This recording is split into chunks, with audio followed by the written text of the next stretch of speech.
गलत बात है ये गलत बात है, ये गलत बात है, ये नहीं होना चाहिए। अगर यही हाल आपका रहा ना तो बाबा वापस चले जाएंगे फिर। ठीक है, जरा बैठ जाइए। बैठ आप बैठ जाइए। आप तशरीफ रखिए, बैठो। अरे बैठिए भाईजान, बैठ जाइए, आप लोग बैठ जाइए। देखिए जब आ गए हैं तो अब थोड़ी न जाएंगे, अब बैठ के भी आप देख सकते हैं। सब लोग बैठ जाइए थोड़ा सा जी। समझ में नहीं आ रहा।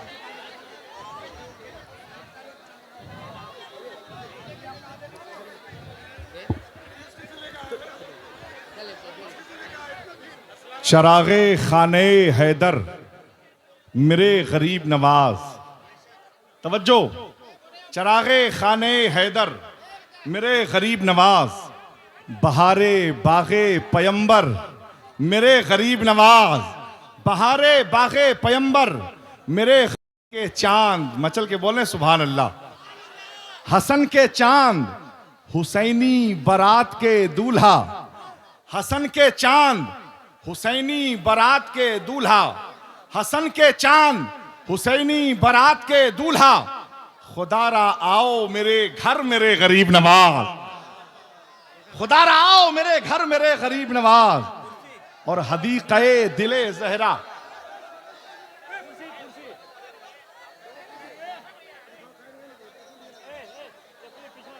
हदीक़े दिले ज़हरा वक़ारे शब्बीरी, हदीक़े दिले ज़हरा वक़ारे शब्बीरी, हुसैनी आले पयंबर मेरे गरीब नवाज। और फरमाते हैं कि खुलूसे दिल से ए तस्नीम जो गया अजमेर, खुलूसे दिल से।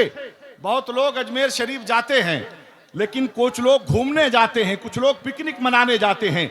लेकिन अगर कोई वाकई तौर पर सरकार गरीब नवाज से मुलाकात का मुतमन्नी होता है, फरमाते खुलूसे दिल से ए तस्नीम जो गया अजमेर, तो उसको मिल गए अक्सर मेरे गरीब नवाज, तो उसको मिल गए अक्सर मेरे गरीब नवाज। मोहतरम सामीन किराम, आज का जो मौजू हकीकी है, आप लोग बड़े इत्मीनान सुकून के साथ बैठे। आज इस मदरसे से 9 हुफ़ाज़े किराम के सर पर दस्तारे ज़र्री रखा जाएगा, ताजे ज़र्री रखा जाएगा। और ये लोग ऐसे नायाबो नादिर लोग हैं, ऐसे बा मकाम लोग हैं। फरमाया हम और आप भी चाहते तो कुरान शरीफ का हिफ्ज कर सकते थे। आप कुरान के हाफिज न बने, ये कुरान के हाफिज न बने, ये कुरान के हाफिज न बने, अल्लामा कुरान के हाफिज न बने। फरमाया कुरान का हाफिज हर कोई नहीं बन सकता। फरमाया जिसका इंतखाब रब फरमाता है वही कुरान का हाफिज बन जाया करता, वही कुरान का हाफिज बनता है, कुरान का हाफिज। आइए आप लोग जो जिस मेहनत, आप लोग बड़ी मेहनत और मशक्कत आपने किया है, बड़ी मेहनतों के साथ इस महफिल को सजाया और रचाया गया है आपके फायदे के लिए, आपके मतलब के लिए। इंशाअल्लाह कुछ बातें, मैं ज्यादा लंबी गुफ्तगू नहीं करूंगा, लेकिन कुछ बातें आपके हक में मैं अर्ज करना चाहता हूं। इंसान बहुत मतलबी होता है, इंसान की फितरत में मतलब होता है। जहां फायदा देखता है वहीं पहुंच जाता है, जहां उसे अपना मतलब समझ में आता है वहीं पहुंच जाता है। इस्लाम इंसान की नशो नुमा, इंसान की फितरत में वही है। आइए मैं आपके मतलब की बात करता हूं। एक इंसान अपने बच्चे को यूपीएससी टॉपर बनाना चाहता है, इंसान अपने बच्चे को एमबीबीएस डॉक्टर बनाना चाहता है, इंसान अपने बच्चे को फिलासफर बनाना चाहता है, एक इंसान अपने बच्चे को आईपीएस अधिकारी बनाना चाहता है। लेकिन मामला क्या है, पूरी जिंदगी का सरमाया उसने लगा दिया, पूरी जिंदगी की दौलत लगा दिया। क्यों? बच्चे को एमबीबीएस की सीट मिल जाए, बच्चा यूपीएससी में क्वालिफाइड कर जाए, बच्चा कलेक्टर बन जाएगा तो हमारा नाम हो जाएगा, बच्चा आईपीएस अधिकारी हो जाएगा तो हमारा नाम हो जाएगा, बच्चा एमडी डॉक्टर हो जाएगा तो हमारा नाम हो जाएगा, बच्चा डॉक्टर सर्जन डॉक्टर हो जाएगा तो हमारा नाम हो जाएगा। इंसान पूरी जिंदगी, पूरा पैसा, पूरी जमीन जायदाद बेचकर लगा देता है कि बच्चा दुनियावी उलूम व फनून हासिल करके दुनियावी मकाम पर पहुंच जाएगा तो हमारा नाम हो जाएगा। लेकिन ज़हनो दिमाग को गौर कर खोल के सुनो, तुमने सारा पैसा तो लगा दिया, सारा सरमाया तो लगा दिया, सारी दौलत तो लगा दी, जब तुम्हारा इंतकाल होगा, अल्लाह। जब तुम्हारा इंतकाल होगा, मौत बरहक है, सबको इस दुनिया से जाना है। जब तुम्हारा इंतकाल होगा, तुम्हें मौत आएगी, क्या बच्चा तुम्हारी कब्र में आकर एनसीईआरटी का सिलेबस पढ़ेगा? क्या बच्चा तुम्हारी कब्र में आके मेडिकल साइंस की किताबें पढ़ेगा? क्या बच्चा तुम्हारी कब्र में आकर अंग्रेजी के उसूलों ज़वाबित पढ़ेगा? क्या बच्चा तुम्हारी कब्र में आकर साइंस, फिजिक्स, केमिस्ट्री, मैथ पढ़ेगा?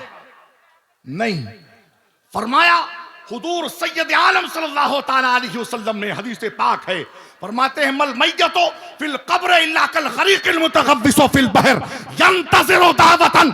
फरमाया इंसान का जब इंतकाल होता है वो इस आलम में होता है कि जैसे दरिया में डुबकी लगा रहा है, कोई बचाने वाला नहीं है, ऐसा लगता है वो डूब जाएगा। यंतज़िरु दावतन, इस इंतजार में होता है कि कोई आकर उसके लिए दुआए मगफिरत करता हुआ नजर आए, वाह वाह वाह, इसाले सवाब करता हुआ नजर आए। हुजूर फरमाते हैं जो शख्स अपने वालिदैन की कब्र पर जाकर सूरह यासीन की तिलावत करेगा, फरमाया अल्लाह तबारक व तआला उसकी भी, उसके वालिदैन की, दोनों की मगफिरत फरमा देगा। वाह वाह वाह वाह, सुभान अल्लाह, सुभान अल्लाह। सरमाया क्या हुआ? मैं चैलेंज के साथ, गारंटी के साथ कहता हूं, आज इस स्टेज से, इस मिंबर रसूल से जो मकसद है इस महफिल को सजाने और अचाने का, वो मकसद पामाल हो रहा है। आज मैं अर्ज करूं, गारंटी के साथ मैं अर्ज कर रहा हूं, 70 से 80% लोग हैं जो कुरान को गलत पढ़ते हैं। बगैर तजवीद के कुरान पढ़ना हराम है, बगैर तलफ्फुज के कुरान पढ़ना हराम है, बगैर एक्सेंट के कुरान पढ़ना हराम है। आला हजरत का फतवा फतावे रसूलिया में है। अब आप सोचो, आप बड़ी बड़ी बातें करते हो, बड़े बड़े अपने आप को इल्म का शहसवार समझते हो, लेकिन अगर तुम्हारी झोली में कुरान का इल्म नहीं होगा तो सारे इल्म बेकार हैं, सारी दौलतें बेकार हैं। फरमाया जो उंगलियां उठाते हो, आओ पहले खड़े होकर तुम सही से सूरह फातिहा सुनाओ। तो मैं आपको अर्ज करूंगा कि सारी दौलतें जो आप सर्व करते हो दुनिया में, दुनिया की तालीम भी बहुत जरूरी है। Both are compulsory, most important, basic चीज जो है वो सबसे पहले वो कुरान की तालीम है। मैंने अर्ज किया, अपने मतलब के लिए, अपने फायदे के लिए चाहते हो कि बच्चा तुम्हारा इस लायक हो कि तुम्हारी कब्र पर आकर सही तजवीद के साथ सूरह यासीन की तिलावत करता, तो तुम्हें चाहिए कि पहले, सबसे पहले कुछ उसको दो या ना दो, कोई दौलत उसे दो या ना दो, कोई तालीम दिलाओ ना दिलाओ, सबसे पहले सीढ़ी है तजवीद के साथ कुरान अजीम की तालीम उसके दामन में तुम देते हो। वाह वाह, बेशक ये चीज बहुत जरूरी है। अगर ये नहीं तो पूरी दुनिया में कुछ नहीं, कोई दौलत काम आने वाली नहीं है। आओ देखो, जब ये बच्चा, अच्छा ये पहली सीढ़ी है साहब, पहली सीढ़ी कुरान अजीम का जब बच्चे हिफ्ज करते हैं, ये पहली सीढ़ी है। जब बच्चे हिफ्ज करते हैं तो मनाजिल, मरातिब ऐसे तय होते हैं। आज हमने अपने जहन को बदल रखा है। हमने सोचा, हम बड़ी हकारत की नजर से देखते हैं, जो अपने बच्चे को हाफिज नहीं बनाना चाहते, अपने बच्चे को आलिम नहीं बनाना चाहते, अपने बच्चे को मुफ्ती नहीं बनाना चाहते। क्यों? वजह यह है, पढ़ लेगा, काबिल हो जाएगा, लेकिन क्या होगा? इमामत करेगा, कितनी तनख्वाह होगी? 8,000, 10,000, बहुत ज्यादा 20,000। ये नजरिया हो गया है लोगों का। लोग हकारत की नजर से देखते हैं। हमें अपने बच्चों से इमामत के लिए तालीम नहीं देना, उनको हाफिज इसलिए नहीं बनाना कि हम उनसे मुलाजमत करवाएंगे, उनसे गुलामी करवाएंगे, उनसे इमामत करवाएंगे। नहीं, हमें बच्चों को इसलिए हाफिज नहीं बनाना है, हमें बच्चों को हाफिज और आलिम इसलिए बनाना है, अपने खानदान में जो अंधेरा है उस अंधेरे को मिटाने के लिए रोशनी पैदा करना है, अपने आप को बख्शवाने के लिए, अपनी नस्लों को बख्शवाने के लिए हाफिज और आलिम बनाना है। और मैं बरजस्ता अर्जगुजार हूं हमारे मदरसे के नाजिम साहब किबला से और तमाम तर मुतमिन में अक्सर अर्ज करता हूं कि मदरसे में दीनी तालीम के साथ साथ एक चैप्टर, एक पीरियड ऐसा भी हो जो दुनियावी फनून पर मुश्तमिल हो, दुनियावी फन उसमें शामिल हो। एक चैप्टर ऐसा होना चाहिए ताकि आलिम और हाफिज बनने के बाद इंसान किसी के सामने हाथ ना फैलाए, किसी के सामने हाथ ना फैलाए। और मैं आपको अर्ज करूं, ये पहली सीढ़ी जब हाफिज कुरान इंसान हो जाता है, मकाम देखिए कैसे बुलंद होता है।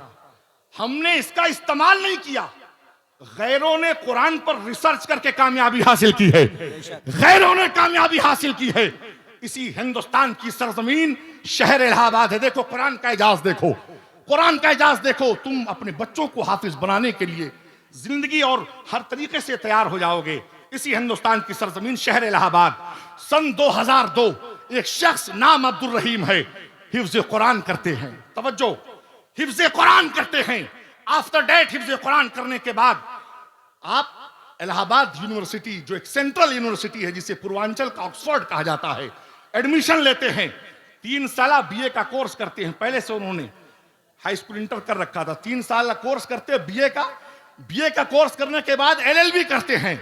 एलएलबी करने के बाद एक ऐसा एग्जाम होता है जिसको इंसान अगर क्वालिफाइड कर ले, क्रैक कर ले, तो वो जज बना दिया जाता है, जज बना दिया जाता है। आओ देखो कुरान का एजाज देखो। फरमाया जिस एग्जाम को क्वालिफाइड, जिस एग्जाम को क्रैक करने के लिए लोग 10 साल लगा देते हैं, कई महीने, कई सर से लेकर पैर तक खून पसीना एक कर देते हैं, हाफिज अब्दुल रहीम ने पहले ही अटेम्प्ट में उस एग्जाम को क्रैक कर लिया, पहले ही अटेम्प्ट में कामयाबी हासिल कर ली है। अल्लाह अकबर कबीरा। आपको मैं अर्ज करूं, आज छत्तीसगढ़ में,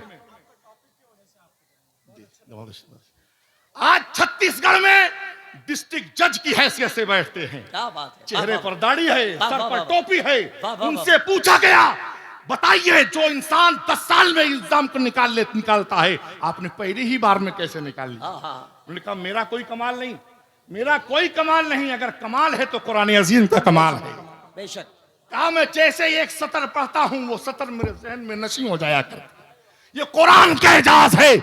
बच्चों को इमामत के लिए नहीं पढ़ाना है, मुलाजमत के लिए नहीं पढ़ाना है। जिस दिल में कुरान होगा, दुनिया के तालीम की दौलतें उसके कदमों को चूमती हुई नजर आएंगी। और मैं बड़ी बात नहीं करता, अभी सन 2012 के पास आउट अल-जामिया अशरफिया के मौलाना शाहिद रजा साहब, इस बार फिर उन्होंने यूपीएससी में निकाला है। 2021 में उनकी रैंक 600 से 700 के बीच में आई थी, उन्होंने यूपीएससी निकाला और म्युनिसिपल कमिश्नर थे। और अभी इस बार फिर जब रिजल्ट आया है उनका, अल्लाह उन्हें शायद आईपीएस या आईएएस अल्लाह तबारक तआला उन्हें अता फरमाए। और साथ ही साथ हैदराबाद में, अच्छा वो भी हाफिज कुरान। बड़े बड़े लोग एग्जाम करके छोड़ जाते हैं, भूल जाते हैं, क्योंकि उस मकाम तक सब नहीं पहुंच पाते। लेकिन कुरान का एजाज है, कुरान का एजाज है। और हैदराबाद की सरजमीन सन 2023 की बात, महफूज हाशमी नाम है, उम्र 26 साल है। 26 साल की उम्र में MBBS plus surgery, MBBS surgeon हैं। उसके बाद यूपीएससी को निकालते हैं, 300 के अंदर उनकी रैंक आती है। आज हैदराबाद में डिस्ट्रिक्ट कलेक्टर की हैसियत से बैठते हैं। सुभान अल्लाह। हाफिज कुरान है, चेहरे पर दाढ़ी है, सर पे टोपी है। हम गलत वे में जा रहे हैं, गलत रास्ते में जा रहे हैं। हमने कुरान का सही इस्तेमाल करने नहीं सीखा है। कुरान पढ़ के बस हमारे उलूम को हमने महदूद कर दिया है। कुरान पहली सीढ़ी है, पहली सीढ़ी। अब उसके बाद अगर आप बढ़ते चले जाएंगे, आलिम दीन बनते जाएंगे, फिर रिसर्च स्कॉलर बनते जाएंगे, आप दुनिया में जब बाहर निकलेंगे तो कुरान का एजाज सर चढ़ के बोलता हुआ नजर आएगा। हमें अपने बच्चों को कुरान की तालीम इसलिए देना है ताकि हमारी नस्लों में जो अंधेरा है वो खत्म होता हुआ नजर आए। और हमारी नस्लों में जो अंधेरा खत्म होगा, आज यहाँ पर कई लोग हैं, हजारों लोग होंगे यहाँ पर। मैं अर्ज करना चाहता हूं, कितने लोग हैं जिनको सही तजवीद के साथ कुरान पढ़ना आता है, कितने बच्चे ऐसे हैं जिनको सही तजवीद के साथ कुरान पढ़ना आता है। फरमाया ये तजवीद आपको कहां मैसर होगी, ये तलफ्फुज, ये एक्सेंट आपको कहां मिलेगा? आपको किसी ट्यूशन से नहीं, किसी कोचिंग सेंटर से नहीं, आपको किसी घर में पढ़ाने से नहीं, बल्कि मदरसे में आकर आपको तलफ्फुज की दौलत होगी। मुस्तफा जाने रहमत के इस घर में जब आप तशरीफ लाएंगे और जानूं को अदब से तय करेंगे, फरमाया कि तब जाकर कुरान को सही पढ़ने का तरीका आपको नसीब होता हुआ नजर आएगा। हजरात मुतमकार, ये मेरी बहुत मुख्तसर सी, इसमें बहुत बात गुफ्तगू जो लंबी जाएगी। मैं बस एक आखिरी बात जो भी मैं अर्ज करता हूँ, वो बात हकीकी ये है कि मेहमान 3 किस्म के होते हैं। मेहमान 3 किस्म के होते हैं। पहली किस्म का मेहमान वो होता है जब वो घर को आता है तो दिल करता है जाए ना, और रुके और रुके और रुके। हजरत तशरीफ लाए, हजरत तशरीफ लाए, सैयद साहब किबला तशरीफ लाए, मेरे घर आए, मेरे दिल की तो मेराज हो गई। मेरे मिराज हुजूर जलवगर हो गए। हुजूर जब तक रहेंगे फैज मिलता रहेगा। बेशक। हुजूर रुक के जाइएगा, आराम से जाइएगा, खाना खा के जाइएगा, सुबह आराम से जाइएगा। दिल करता है जाए ना, जाए ना। अगर ऐसा है तो पहले दर्जे का मेहमान, मचल के बोलो सुभान अल्लाह। वाह, वाह, वाह। पहले दर्जे का मेहमान, दूसरे दर्जे का मेहमान। पहले दर्जे का मेहमान घर को आए, दिल करता है जाए ना। दूसरे दर्जे का मेहमान घर आए, फौरन चला जाए, फौरन चला जाए। रहेगा, अभी बातें होंगी, दिमाग खराब होगा, बहुत सारी बातें होंगी, होता नहीं भाई। घर आए फौरन चला जाए। अगर यह सिस्टम है, पहले दर्जे का मेहमान घर आए फौरन चला जाए, दूसरे दर्जे का घर आए और रहे, पहले दर्जे का घर आए, दूसरे दर्जे का मेहमान घर आए फौरन चला जाए, तीसरे और आखिरी दर्जे का मेहमान घर ही ना आए। तवज्जो है आपकी, तवज्जो है, घर ही ना आए। इंशाअल्लाह आप तक मैं पहुंचूंगा इंशाअल्लाह, बस 5 मिनट की गुफ्तगू है। पहले दर्जे का मेहमान घर को आए न जाए और रुके और रुके, दूसरे दर्जे का मेहमान घर आए फौरन चला जाए, तीसरे दर्जे का मेहमान घर ही ना आए, घर ही ना आए। बात समझ में आ रही है? अब एक सवाल है आपसे, एक सवाल, मस्जिद किसका घर है? मस्जिद किसका घर है? मस्जिद किसका घर है? और बुलंद आवाज में, मस्जिद किसका घर है? मस्जिद अल्लाह का घर है। अल्लाह के घर में आप अपने आप को मेहमान के किस दर्जे में देखते हो? तवज्जो है आपकी, तवज्जो है आपकी। एक शख्स मस्जिद में दाखिल हुआ, नमाज पढ़ा, नमाज पढ़ने के बाद दिल ने कहा कुरान की तिलावत कर लूं, कुरान की तिलावत कर लूं। दिल लगा हुआ है, दिल लगा हुआ है, कुरान की तिलावत किया। दिल ने कहा हुजूर पर दुरूद पाक पढ़ लो, दुरूद पाक पढ़ लूं। दिल लगा हुआ है, दुरूद पाक पढ़ा। दिल ने कहा तस्बीहो तहलील पढ़ लूं। दिल लगा, रब नहीं चाहता कि बंदा उसके घर से जाए। चल के बोलो सुभान अल्लाह। रब नहीं चाहता बंदा उसके घर से जाए। ये मोस्ट इंपॉर्टेंट, ये बुनियादी बातें हैं, ये बेसिक है, ये हमारी बुनियाद है। अगर हमारी बुनियाद कमजोर होगी हम कहीं के नहीं रहेंगे, हमारी इमारत नेस्तो नाबूद हो जाएगी। आज पूरे हिंदुस्तान में जो हालात हैं वो सिर्फ इसी वजह से हैं कि हमारी बुनियाद मजबूत और मुस्तहकम नहीं है, हमारा सीना इल्म से खाली नजर आ रहा है। फरमाया दिल लगा हुआ है, पहले दर्जे का मेहमान, दूसरे दर्जे का मेहमान मस्जिद में दाखिल होता है, बेचैनी शुरू हो जाती है। इमाम ने क़िरात को तूल क्या किया, दुआ को लंबी क्या किया, इतनी लंबी सूरह, इतनी लंबी दुआ। बताइए, हम दुकान छोड़ कर आए हैं, इतना बड़ा कारोबार छोड़ के आए हैं, ऐसा लगता है एहसान करने आए। अल्लाह अकबर कबीरा, ये बहुत अहम चीज है, मैं आपको अर्ज कर रहा हूं। ये पैगाम इब्तिदाई इस्लाम से लेकर अब तक दिया जा रहा है, सुबह क़यामत तक दिया जाएगा। फरमाया बेचैनी शुरू हो जाती है। इमाम साहब जैसे सलाम फेरते हैं फौरन 9 2 11 हो जाते हैं, फौरन भागते हुए नजर आते हैं। फरमाया वो नहीं जाते, रब चाहता ही नहीं है कि बंदा ज्यादा देर उसके घर रुके। अल्लाह, रब नहीं चाहता बंदा ज्यादा देर उसके घर रुके। अल्लाह अकबर कबीरा। पहले दर्जे का मेहमान घर आया, रब नहीं चाह रहा कि बंदा जाए। दूसरे दर्जे का मेहमान, बेचैनी शुरू हो गई, फौरन भाग गया। तीसरे दर्जे का मेहमान, ज़हन और दिमाग के पर्दे को खोलकर सुनो। जो लोग ये सोचते हैं हम मस्जिद न जाकर कामयाब व कामरान हैं, सुनो, रब चाहता ही नहीं है कि तुम उसके घर में दाखिल, रब नहीं चाहता उसके घर में तुम दाखिल हो, इसलिए कि जब तक घर वाला नहीं चाहेगा कोई उसके घर में दाखिल नहीं हो सकता, कोई नहीं दाखिल हो सकता है। बात फैसिलिटी की जाए, बात सहूलियात की जाए तो आम घरों से वेल मेंटेन मस्जिदें होती हैं। गर्मी है तो बेहतरीन एसी का इंतजाम होता है, बेहतरीन ठंडे पानी का इंतजाम होता है, संगे मरमर के पत्थरों का इंतजाम होता है। लेकिन मस्जिद में वही जाता है जिसे मेरा रब चाहता है। वाह वाह वाह। आसान लफ्जों में समझो, एक मालिक है, एक मुलाजिम है। मालिक नमाज नहीं पढ़ता है, मुलाजिम नमाज पढ़ता है। एक जगह का सफर हुआ, रास्ते में नमाज का वक्त हो जाता है। मालिक ने कहा नमाज का वक्त हो गया है, मुलाजिम ने कहा पढ़ लिया जाए। कहा जब मस्जिद आएगी नमाज पढ़ लेना। कुछ देर के बाद फिर वही मामला पेश आता है, मुलाजिम ने कहा नमाज पढ़ लिया जाए, मालिक ने कहा मस्जिद आएगी नमाज पढ़ लेना। कुछ देर के बाद मस्जिद आती है, अब मालिक बाहर खड़ा है, मुलाजिम मस्जिद के अंदर दाखिल हो गया है। अब मस्जिद के अंदर मुलाजिम नमाज पढ़ना शुरू करता है, कुरान की किरात करना शुरू करता है, उसका रब्त अल्लाह की जात के साथ मुंसलिक हो गया, जुड़ गया, उसे सुरूर आ रहा है, उसे अच्छा लग रहा है। उसने सोचा ये नमाज का वक्त तो मुकम्मल हो गया, अगली नमाज का वक्त शुरू हो रहा है, तो उस नमाज को भी पढ़ लिया जाए। अब ये इधर नमाज पढ़ रहा है, अल्लाह की जात के साथ इसका रिश्ता और मजबूत और मुस्तहकम हो रहा है।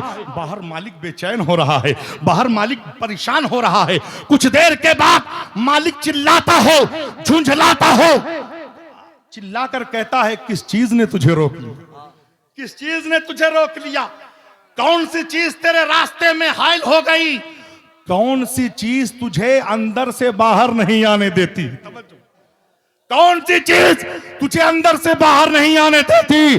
अंदर से आवाज आती है, जो चीज तुझे बाहर से अंदर नहीं जाने देती है वही चीज मुझे अंदर से बाहर।